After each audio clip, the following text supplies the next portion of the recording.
Informe 24, con Jania Novel. En menos de 24 horas, México fue escenario de 2 asesinatos que estremecen por su simbolismo y crudeza. En Reynosa, Tamaulipas, fue ejecutado con granada y ráfagas de armas largas el delegado de la FGR, de la Fiscalía General de la República, Ernesto Vázquez Reina, responsable de investigaciones contra el crimen organizado, y al mismo tiempo en Cancún, el ex dirigente estatal de la CROC, Mario Machuca Sánchez, fue batido por sicarios que lo emboscaron disfrazados de repartidores de comida. Ambos hechos reflejan pues la persistente capacidad del crimen organizado para desafiar al Estado y enviar mensajes de poder y control territorial. Para entender las implicaciones de estos crímenes, vamos a conversar con el doctor Raúl Benítez Manaut. Él es especialista en temas de seguridad nacional y crimen organizado. Doctor Benítez, muy buena tarde. Muchas gracias por su tiempo. Tania, buenas tardes. Es un gusto estar con tu audiencia y contigo. Muchas gracias. Raúl, ¿cómo interpretamos el asesinato? Vamos uno por uno. Primero, el del delegado de la FGR en Tamaulipas, en términos de control territorial y desafío del Estado por parte del crimen organizado. Bueno, mira, hacía mucho que el crimen organizado en una ciudad grande no hacía un atentado de esta naturaleza, como es una autoridad federal como el representante de la Fiscalía General de la República en el estado de Tamaulipas. Se nota, y puede ser una hipótesis, que el gobierno federal está apretando fuerte a los dos grupos del crimen organizado que están allí peleándose el control, Cártel del Golfo y Noreste, o entre uno de esos grupos y la propia fiscalía, que podría ser la hipótesis de que el gobierno ahora sí les está golpeando fuerte.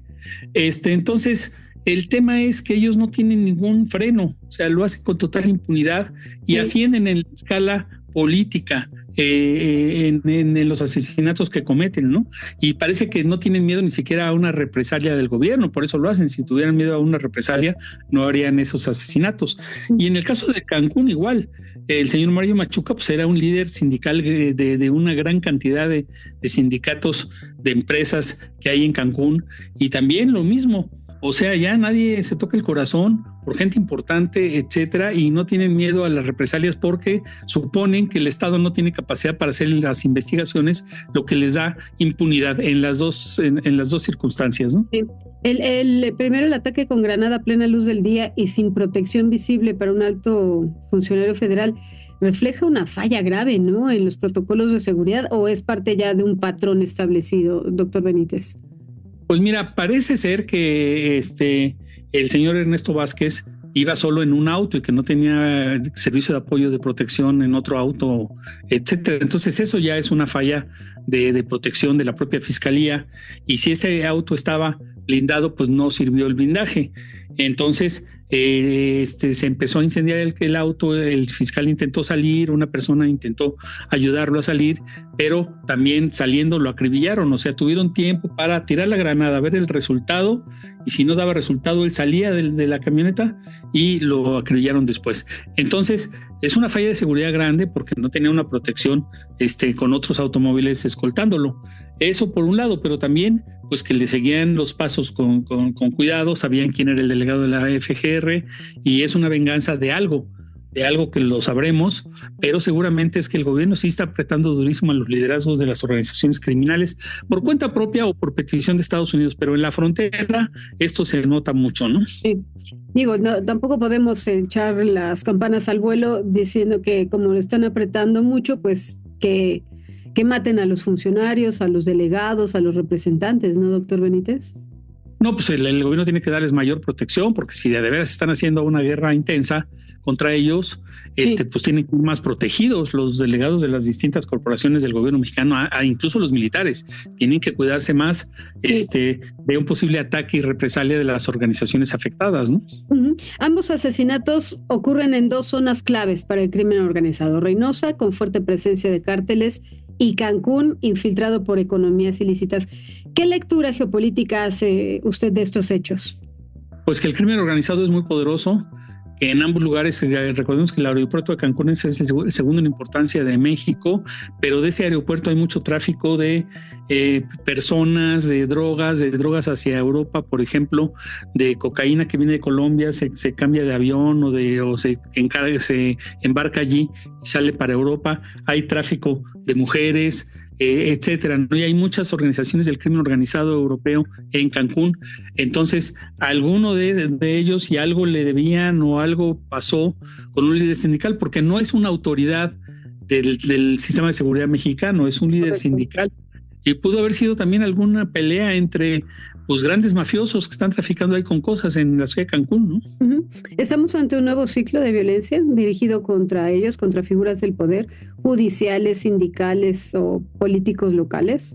Pues sí, estamos ante un nuevo ciclo de violencia. Esto empezó el año pasado con esta cosa rara que pasó con el Baño Zambada, de que no se sabe si fue entrega del cartel Sinaloa de una parte hacia otro, captura de Estados Unidos, deportación, nadie sabe qué pasó allí.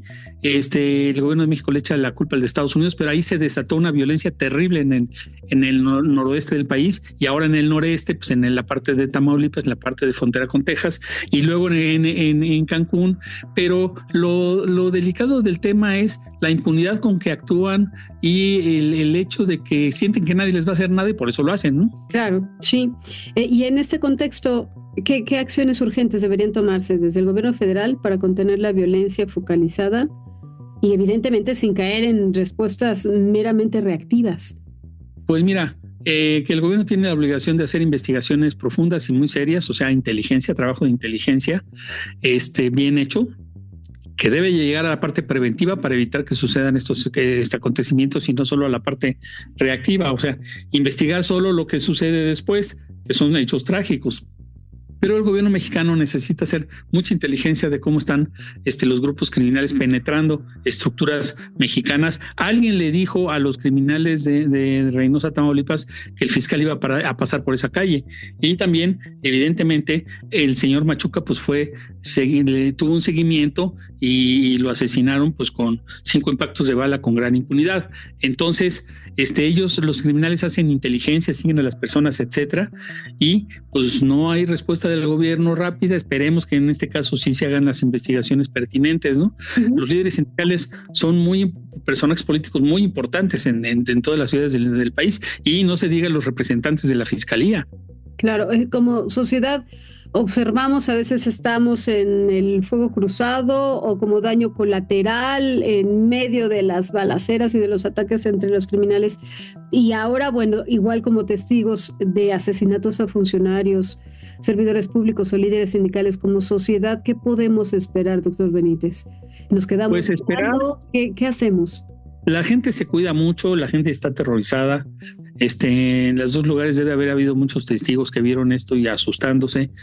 Sinaloa está totalmente paralizado por el terror de la violencia que se desata entre las dos fracciones del cartel, que ya no son fracciones de un cartel, ya son dos carteles peleados entre sí, pero con muchísima violencia. Cerraron todos los restaurantes en las horas nocturnas, todos los clubes nocturnos, discotecas. Todo está cerrado en Sinaloa, la gente tiene muchísimo miedo y esto se está generalizando en el país. Entonces, el gobierno pues no está dándole solución a esto, y si está aplicando pues en la intensificación de la mano dura, pues que también lo hagan con mucha precisión para que no afecte a inocentes, ¿no? Y la población civil al final de cuentas es la afectada. Claro. ¿Qué podríamos exigir en este momento? Están reestructurándose el gabinete de seguridad, vemos que dieron más fuerza al equipo de Omar García Harfuch, pero finalmente como que no hay mucho entendimiento entre el secretario de seguridad y la defensa, ¿no? ¿Qué podríamos pedirle o exigirle a las autoridades que nos deben y tienen que proteger, doctor Benítez? Pues García Harfuch en teoría está controlando el Sistema Nacional de Inteligencia, porque él no tiene fuerza operativa, pero sí tiene unas instituciones de inteligencia muy, muy capaces bajo su control. Entonces seguramente ya está operando esto. La Fiscalía General de la República también tiene sistemas de inteligencia, pero ahí les falta proteger a sus funcionarios, como quedó demostrado en Tamaulipas. Y Mario Machuca pues es un personaje público. No es funcionario del área de seguridad, pero es un personaje público que seguramente hay muchos restauranteros y todo eso, de trabajadores sindicalizados que responden a él. Entonces, pues todo esto genera una necesidad de que se fortalezcan los sistemas de inteligencia y la coordinación entre las instituciones. Darfur no puede estar solo, apartado del Ejército y la Marina. No lo está en muchas ocasiones. Tampoco hay que agrandar este tema, porque en muchas ocasiones tienen la obligación de cooperar, porque yo me imagino que la presidenta esa orden se las ha dado, pero en serio, para que haya eficacia. Pero sí se demuestra que el crimen organizado está con mucha confianza para hacer sus actividades y que no le importa nada de lo que haga el Estado, ellos lo hacen. Claro. Bueno, pues sin duda la violencia se ha recrudecido en pues casi todo el país, ¿no?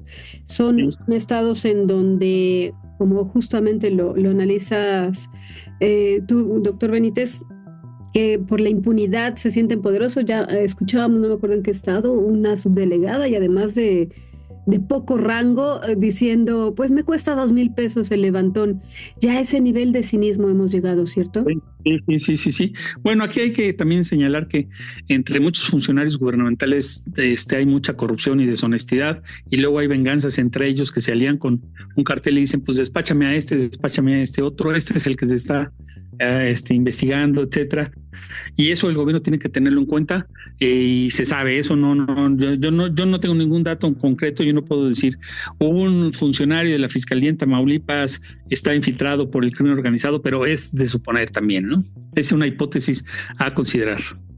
Bueno, pues finalmente sí estamos viendo estos fenómenos fuertes de reconfiguración criminal. Ojalá que de verdad que las estrategias que se están planteando funcionen y no tengamos este incremento de violencia y de olas de violencia por lo que queda o lo que resta del país. Doctor, ¿con qué terminaríamos? ¿Con qué remataríamos en su visión, en el análisis, en lo que pues es una fuerte llamada de atención a la misma Fiscalía, a la misma Presidenta, al Ejército y la Marina, que tienen mucha presencia en estas ciudades, en las 8 ciudades fronterizas de Tamaulipas. Hay una gran presencia, de incrementar no solo su presencia, sus trabajos de inteligencia, y que también actúen con instrumentos legales y científicos, ¿no? Para que no sea perjudicada la población, más de lo que ya está, ¿no? Más de lo que ya estamos. Le agradezco mucho el análisis puntual al doctor Raúl Benítez Manaut. Muchísimas gracias. ¿En dónde lo leemos, lo encontramos, lo escribimos? Pues en las páginas web de la universidad. Yo trabajo en el Centro de Investigaciones sobre América del Norte, y ahí están mis publicaciones.